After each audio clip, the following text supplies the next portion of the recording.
अगर आप अपनी माँ से प्यार करते हो और उनको खुश देखना चाहते हो तो चैनल को सब्सक्राइब करो, लाइक करो। बहुत ही जल्द आपको खुशखबरी मिलेगी। प्लीज वीडियो को लास्ट तक जरूर देखें। 12वीं पास बहू का सास से करियर काउंसलिंग। कहानी का आरंभ।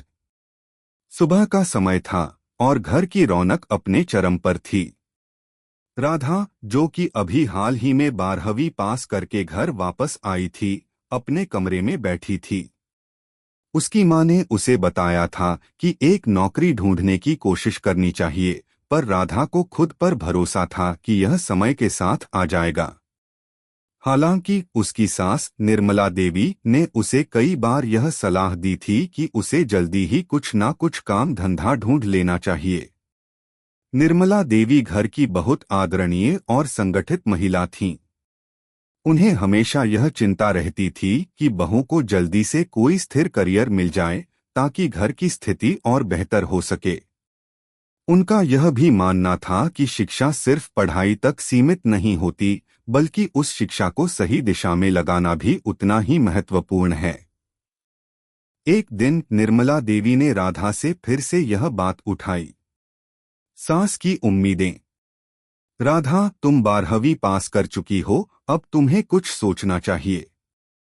तुम्हारी पढ़ाई पूरी हो गई है, अब तुम्हें नौकरी की तलाश में लग जाना चाहिए।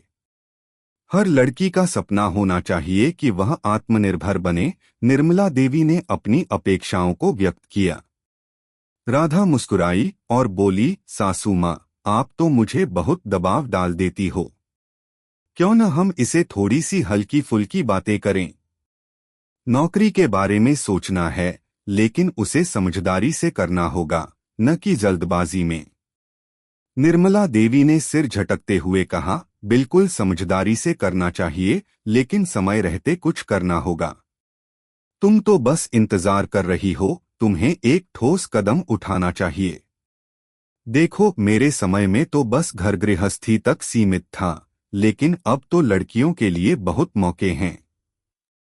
तुम क्या सोचती हो?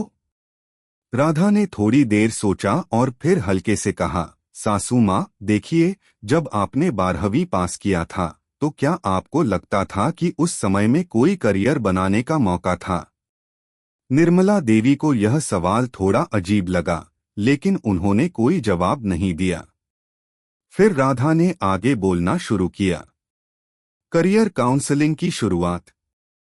देखिए सासू माँ, आज के समय में हम सबके पास बहुत सारे विकल्प होते हैं, लेकिन किसी भी करियर की शुरुआत मेहनत और आत्मविश्वास से होती है। आप खुद सोचिए, अगर मैंने यह मान लिया कि मैं सिर्फ 12वीं पास हूं और मेरे पास कोई करियर बनाने की संभावना नहीं है, तो क्या मैं कुछ हासिल कर सकती हूं? राधा ने धीरे धीरे अपनी बात की शुरुआत की। निर्मला देवी ने सिर हिलाते हुए कहा, तुम सही कह रही हो, लेकिन यह बहुत सी बातें इतनी आसान नहीं होती। क्या तुम्हें लगता है कि तुम कुछ बड़ा कर सकती हो? राधा ने हल्के से मुस्कुराते हुए कहा, बिल्कुल, क्यों नहीं। हर किसी की शुरुआत कहीं न कहीं से होती है, और अगर सही दिशा में कदम रखा जाए तो हम किसी भी मुकाम तक पहुंच सकते हैं। निर्मला देवी ने शंका से पूछा, लेकिन तुम तो सिर्फ 12वीं पास हो, फिर कैसे किसी अच्छे करियर की शुरुआत कर सकती हो? राधा ने पूरी चतुराई से जवाब दिया, सासू माँ, क्या आपको लगता है कि जब आप 12वीं पास थीं, तो आपके पास कौन सा करियर का रास्ता था? क्या आपने कभी यह सोचा था कि आप एक दिन कुछ बड़ा करेंगी? निर्मला देवी का चेहरा थोड़ा घबराया सा था, लेकिन उन्होंने शांति से जवाब दिया, तुम ठीक कह रही हो, लेकिन अब समय बदल चुका है। आजकल की लड़कियां बहुत कुछ कर रही हैं। सास और बहू की दिलचस्प बातचीत। राधा ने गहरी सांस ली और फिर अपनी बात को आगे बढ़ाया। सासू माँ, आजकल लड़कियां 12वीं के बाद सिर्फ पढ़ाई पर ही ध्यान नहीं देती, बल्कि वो अपनी आंतरिक प्रतिभा को पहचानने का भी मौका देती हैं। मसलन कुछ लोग ट्यूशन पढ़ाते हैं, कुछ फ्रीलांसिंग करते हैं और कुछ अपनी कला से कमाई करती हैं। क्या आपको याद है कि मैंने कढ़ाई और सिलाई में भी हाथ आजमाया था? क्या मैंने अपना खुद का छोटा सा बिजनेस शुरू किया था? निर्मला देवी को राधा की बातों का प्रभाव पड़ा। उन्होंने थोड़ी देर सोचा और कहा, हाँ, यह तो सच है। लेकिन जब हम अपनी बहुओं से उम्मीद करते हैं तो हम उन्हें कुछ और ही रास्ता दिखाना चाहते हैं। राधा ने इस बार सासू माँ को थोड़ा और विस्तार से समझाया।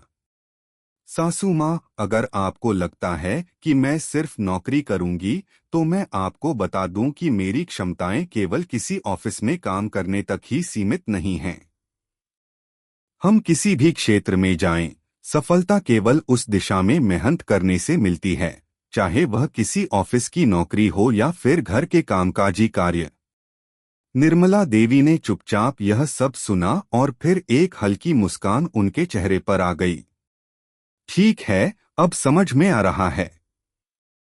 लेकिन मैं चाहती हूं कि तुम जल्द से जल्द कोई कदम उठाओ ताकि तुम्हें और किसी को कोई परेशानी न हो। समाप्ति। राधा ने मुस्कुराते हुए कहा, सासू माँ, समझदारी से कदम बढ़ाएंगे। मुझे विश्वास है कि समय के साथ मुझे अपना रास्ता मिल जाएगा। लेकिन अगर आप चाहें तो इस बार करियर काउंसलिंग का काम मैं आपकी ही कर सकती हूँ। निर्मला देवी हंसी में बोली, ठीक है, तो अब हमारी काउंसलिंग का शुरुआत तुमसे ही हो। यह कहानी हमें यह सिखाती है कि किसी भी करियर की शुरुआत समय और मेहनत से होती है। और सबसे महत्वपूर्ण बात यह है कि अगर किसी का आत्मविश्वास मजबूत हो तो वह किसी भी करियर में सफलता पा सकता है, चाहे उसका शैक्षिक स्तर कोई भी हो।